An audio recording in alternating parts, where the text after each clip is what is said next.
Amigos,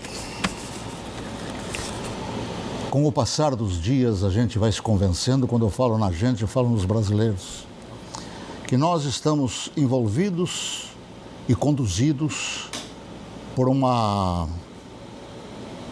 digamos, tirania, por uma verdadeira tirania, e uma tirania centralizada. E eu digo por quê? Talvez tenha passado desapercebido de todo mundo que nós estamos numa república, que esse sistema democrático nosso está violentamente agredido. E por quem? Por uma sociedade judiciária que está no topo da tabela desse nosso Brasil em termos de justiça. Nós estamos vendo crescer o número daqueles que estão afetados pelo tal vírus. Estamos vendo crescer também o número daqueles que estão sucumbindo. E chegamos numa altura de perguntarmos, é lícito perguntar, é imperioso perguntar, até quando vão nos matar? Olha, tirania e centralização é uma das maiores essências do alicerce do comunismo. E é isso que está sendo praticado. Com autorização de quem, meus preclaros? Com autorização do Supremo Tribunal Federal.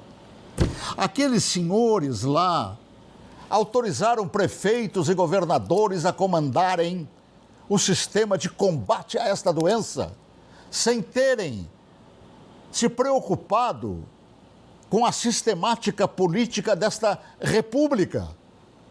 E esta sistemática política tem quem? Em cidades a quem eles autorizaram os prefeitos a comandarem a guerra e em estados onde eles autorizaram os governadores a comandarem a guerra. Mas, meu Deus do céu, então aí é que eu pergunto, essas cidades não têm câmeras de vereadores? Os senhores vereadores, os senhores já notaram que assim como o presidente da República foi escanteado, os senhores também foram escanteados por esse time do Supremo Tribunal Federal? Os senhores estão nas câmaras de vereadores fazendo o quê? Senhores governadores, os senhores também foram escanteados por aquele time. E convenhamos, nesta situação, eles não estão lá para examinarem processos constitucionais, problemas constitucionais em relação a isso que eles estão agindo. Por quê? Porque não é nada ligado à Constituição em termos de lei, nós estamos ligados à vida. E quem são eles? Quem são eles para determinarem o que precisamos para proteger as nossas vidas? Quem são esses senhores que foram simplesmente caneteados para estarem lá? Eles estão se entendendo, meus preclaros, como aqueles imperadores romanos, por exemplo. Eles não teriam, diante desta situação, que dividir a responsabilidade com os parlamentares municipais? Isso aqui é uma república? Se não é república, então tudo bem. Então eu esqueço. Mas isto aqui, tendo parlamentos, não teria que discutir a problemática com os vereadores? Se são competentes ou não, não sei. Mas o processo político mostra que nós temos aqueles que representam a situação nas cidades. E não teriam que discutir com os deputados? Não teriam que levantar dados, conversar com eles, trocar ideias? Não teriam que chamá-los para que também colaborassem num modo em que fosse estabelecido um critério para esse tipo de guerra? Não. Eles simplesmente colocaram a toga e determinaram por eles mesmos, e não raras vezes um só, monocraticamente determinou. E por isso é que eu sugiro, então, sabe o que para eles? Senhores, Em vez de toga, pelo espírito que os senhores estão espalhando no Brasil, em vez de toga, coloque uma coroa na cabeça. Que o sistema dos senhores é imperial, não é republicano. Os senhores deram uma cotovelada nos parlamentos municipais, deram uma cotovelada nos parlamentos estaduais, deram uma cotovelada na presidência da República, no Parlamento Nacional e tomaram para si a incumbência horrorosa, brutal, de estabelecer quem tem responsabilidade para fazer o que não sabe fazer. Ponham, em vez de toga, já que os senhores estão agindo como tal, ponham uma coroa como essa aqui, ó. Uma coroa como essa. Aí sim, os senhores estarão, perante a personalidade dos senhores, e personalidade é a maneira de ser, representados perante os senhores mesmos. Olha, meus preclaros, vamos dizer, Moisés, vamos lembrar de Moisés? Moisés estabeleceu leis, não é verdade? Mas Moisés ouviu Deus. Moisés ouviu Deus.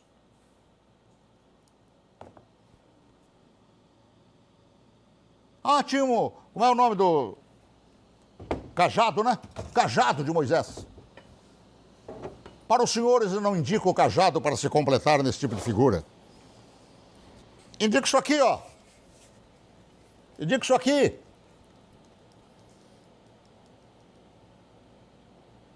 Porque os senhores não vão querer pegar um cajado de Moisés, né? Aquele que tirou água da pedra também.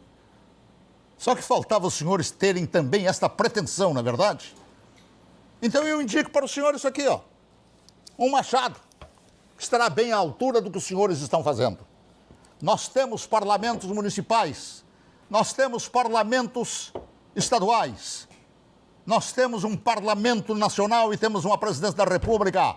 Os senhores tomaram a si a incumbência errada, desastrosa, de autorizar quem não tem condição científica para enfrentar uma situação como essa. Os senhores são responsáveis por tudo isto que está acontecendo aqui no Brasil. Aliás, meus preclaros, tem um prefeito de Chapecó. O prefeito de Chapecó está dando de 10-0 na maioria dos prefeitos brasileiros. Tanto é verdade que o presidente Bolsonaro vem aí amanhã ou depois em Chapecó. Está dando de 10-0. Bota um pedaço aí da entrevista com o prefeito de Chapecó, por favor. Passamos hoje para 800. Sabe por quê que o resultado de Chapecó deu? Receita é básica. Primeiro, teste rápido. Nós fizemos 40, estamos fazendo teste rápido todo dia. Testa rápido, o cidadão descobre que está positivado, medica imediatamente. Dá medicação. O que está com sintoma, dá medicação, manda para casa, ele se isola. Segundo, abrimos todas as unidades de saúde e a nossa equipe de médicos profissionais, nosso parabéns e o muito obrigado. Se estamos vencendo, é por causa do nosso time. Montamos um ambulatório de atendimento precoce, atendimento imediato, coordenado pelo Dr. Diego, com uma equipe de profissionais qualificadíssimas, determinadas, que não tem medo. O que está matando o brasileiro, boa parte, é o medo, é a disputa, é a estupidez, a ignorância, a politização. Aqui não tem que ser esquerda nem direita, não pode entrar esse debate nesse jogo, nós temos que fazer aquilo que é bom para o povo. Chapecó adotou todos os protocolos e não temos, prefeito não dá receita médica e não diz que remédio tem que tomar. Mas tem que fazer aquilo que precisa ser feito. Então aqui está, vamos lá, essa é a enfermaria 1. Agora vamos, Wilson, mostrar a enfermaria 2. Acompanhem comigo, se alguém tiver alguma coisa para dizer, discuta, venha debater em Chapecó. Venha conversar conosco, quais são as medidas adotadas, por que deu certo, por que está dando certo. Porque é simples, porque aqui a nossa equipe, o nosso time não tem preguiça de fazer, não tem preguiça de medicar, não tem medo de tratar. Estamos fazendo aquilo que pode, precisa e deve. Então aqui as escadas do Centro de Eventos de Chapecó, que há 30 dias atrás estava lotado de pacientes. E agora nós vamos aqui na Enfermaria 2. Aqui em cima, 40 leitos. Aqui o Coronel Bolsonaro vai nos explicar. Olha aqui, vocês estão percebendo? Aqui é a recepção, aqui despacho de material. Agora, olhem, leitos clínicos. Vejam só aqui. Senhoras e senhores, observem exatamente o que nós temos aqui. Vamos aqui, Gilson. Olha aqui na parede. Dá pra ver? Dá pra ligar a luz aí? Liga a luz aí no canto aí. Você está vendo aqui esse cano de cobre? Aqui vem o oxigênio. Tá vendo? Toda essa instalação em torno desta sala, aonde são instalados, agora eu peço a contribuição da nossa intérprete. O oxigênio vem de um grande reservatório que foi construído especialmente para essa unidade. Tudo que está aqui dentro, o hospital tem e nós também temos. Todo dinheiro do povo chapecoense. Aqui, investimento da Prefeitura Municipal de Chapecó. Então aqui nós chegamos ao momento de ter 40 pacientes. Tivemos pacientes entubados aqui. Muitos entubados. Agora há pouquinho, os últimos 2 foram transferidos para a UTI semi-intensiva, que lá estão 7 pacientes. Alguém tem dúvida que deu certo? Alguém duvida? Basta olhar, observe bem, se isso não é uma imagem encantadora, imagem de vitória, imagem de um serviço bem prestado por uma equipe comprometida do investimento feito na hora certa, sem ficar chorando, reclamando, apavorado, em pânico, sem ficar colocando a culpa em ninguém. Nós não colocamos culpa em governo, nós tomamos a nossa decisão. Muito bem, amigos, aí está. O presidente da República vai a Chapecó, não sei se amanhã ou depois, essa semana, para ir ao encontro do êxito. E aí nós tivemos uma filmagem, ele mostrando com orgulho o resultado do seu trabalho. Há uma diferença em outras filmagens que foram feitas por aí, porque essa aí é uma filmagem que mostrou êxito e não desgraça. E para aqueles senhores, infelizmente eu tenho uma só dessas aqui. Faltam 10, né? Tenho uma só. E o cajado do Moisés eu não tenho, mas tenho um machado, que vai se adequar melhor àquilo que está sendo feito, vindo lá de Brasília. Um machado. Se quiserem, está à disposição. Coloca a foto do dia aí. Olha, Nobel de Medicina diz que a Covid-19 foi criada em laboratório de Wuhan, na China. Na China. E tem vacina chinesa aí sendo distribuída. Quem é o Nobel, por favor? Luc Montagnier. Aí está ele. Não, não é qualquer um, não é nenhum moleque. É um Nobel de Medicina. Isto posto, eu lhes desejo uma boa noite.